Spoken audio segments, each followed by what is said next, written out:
কিশোরগঞ্জ করিমগঞ্জ থানা থেকে ইলিয়াস ভাইয়ের আকুলতা তার মনের কষ্টের কথা। কারণ যখন নাকি তার ওয়াইফই তাকে মাঝপথে ছেড়ে চলে যেতে পারে, তার আকুলতা তার কষ্টের কথা কেউই বুঝতে পারবে, বুঝতে কেউই পারবে না। তার নিজের কষ্টটা নিজের ভিতরে পুষে রেখে সে সমাজে চলতেছে, স্বপ্নের সাথে সুখে শান্তিতে সংসার করতেছিল। তাদের পরিবারে একটা সন্তানও এসেছিল, কিন্তু দুর্ভাগ্য হচ্ছে কি তাদের সংসার অভাব অনটন ছিল। অভাব অনটনের জন্য যে ওয়াইফ গুলা নাকি একটা স্বামীকে ছেড়ে চলে যেতে পারে, আসলে সে কখনোই একটা নারী হইতে পারে না। দেখো, স্বামী স্ত্রীর ভালোবাসা আল্লাহ তাআলার বিধান থেকে কিন্তু শুরু হয়ে থাকে। আল্লাহর বিধান কখনোই নষ্ট করে দিও না। আল্লাহর বিধান দিয়ে একটা সংসার শুরু হয়ে থাকে। স্বামী স্ত্রীর ভালোবাসা হবে নিঃস্বার্থ ভালোবাসা।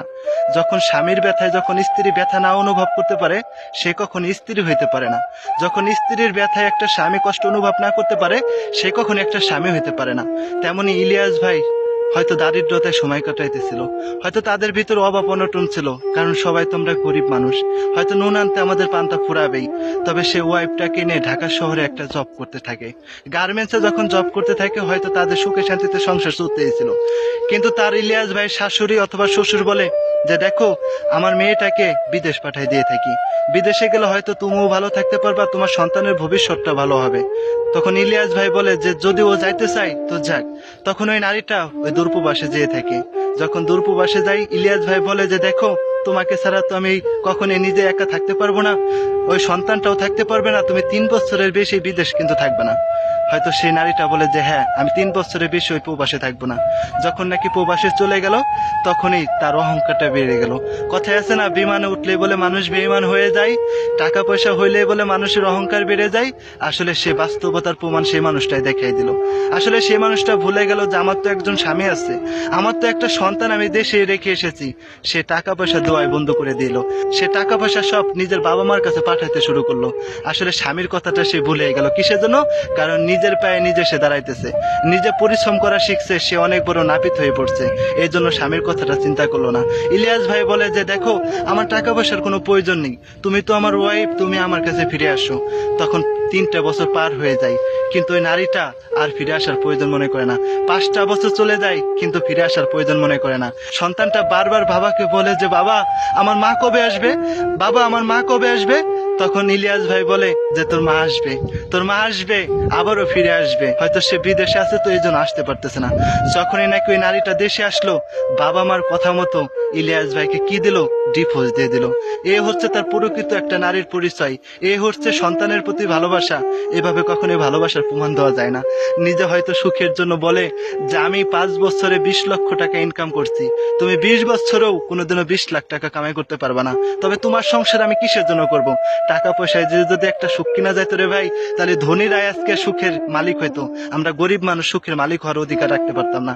টাকা দিয়ে যদি কখনো সংসার করা যায়, তাহলে সবাই বড় লোকরাই সংসার করতে পারতো, আমরা কখনো সংসার করতে পারতাম না।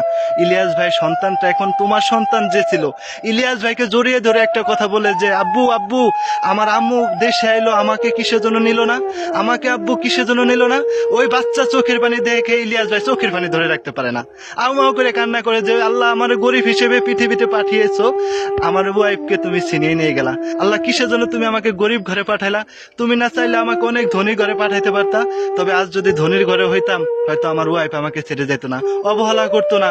হয়তো আমি দারিদ্রতার কারণে আমার ওয়াইফ আমাকে এভাবে মাঝপথে ছেড়ে যেতে পারলো, আমার সন্তানটাকে এতিম বানিয়ে দিতে পারলো, আমার সন্তানের কথা চিন্তা করতে পারলো না। তবে আল্লাহ, তুমি ওকে ভালো রাখো। আল্লাহ, ও যেখানে থাকে ও যেন সুস্থ থাকে, ভালো থাকে। আল্লাহ, তুমি ওর টাকার ভিতরে সুখ শান্তি দিয়ে রাখো। আল্লাহ, তুমি আমাকে একটু হইলো ধৈর্য দ্বারা তৌফিক দান করে দিয়ে থাকো। কিন্তু বাচ্চার মুখে দিক তাকিয়ে সে মানুষটা না বিয়েও করতে পারে না। সে মানুষটা ডিউটিতে চলে যায়, বাচ্চাটা এতিমের মতো কার দুয়ারে দাঁড়াবে? ওই ঢাকা শহরে কার বাসায় যায় সে একটু দাঁড়াবে? সে বাচ্চাটা না নিজের ভিতরে সে সুখ শান্তিটা পায় না। বাচ্চাটা মানুষের মতো মানুষ হইতে পারে না, কারণ বাবা একটা সন্তান লালন পালন করতে পারে না, আর মা 10টা সন্তান লালন পালন করতে পারে। কিন্তু ওর মা থাকতেও নাই, ওর মা থাকতেও নাই, ও বাবা থাকতেও ভালোবাসা, সে বাবার ভালোবাসা পাইতেছে না। কিসের জন্য পাইতেছে না? কারণ বাবা হয়তো কর্মের জন্য সে গার্মেন্টসে যেয়ে থাকে। সে এক সকালে যায়, আসে আর এক সন্ধ্যায়। আর সন্তানটা কিভাবে মানুষ হবে? আসলে যারা নাকি টাকার জন্য একটা সংসার নষ্ট করে দিয়ে থাকে, আসলে তারা কখনোই ওই স্বামীর সংসার পাওয়ার যোগ্য সে নারীগুলো রাখতে পারে না। তবে যখন নাকি ইলিয়াস ভাই সংসারের নারীটা ভেঙে দিয়ে থাকছে, তবে আল্লাহ হয়তো তাকে আর একটা সংসারে নিবেন, কিন্তু সে সংসারটা টিকবে না। আল্লাহ তাআলা সাথ দেন, কখনই ছেড়ে দেন না। অসহায় ব্যক্তিকে যদি আপনি কোনো সময় ঠকিয়ে থাকেন, কষ্ট দিয়ে থাকেন, আল্লাহ তাআলা কয় যে সে যেন আমাকে ঠকাইলো। কারণ আমি চাইলে সেই অসহায় না করে তাকে অনেক ধনী বানাইতে পারতাম, অনেক সুখী বানাইতে পারতাম। কারণ আমি তাকে ভালোবেসে অসহায় বানাইছি। আমি ভালোবাসার কারণে তাকে অসহায় বানায় পরীক্ষা দিতেছি। একটা কথা আছে না যে আল্লাহ এই কালে যাকে ধনী বানাবে, পরকালে তাকে গরিব বানাবে। এই কালে যাকে গরিব বানাবে, পরকালে তাকে ধনী বানাবে। আসলে এটা হচ্ছে প্রকৃত সত্য কথা।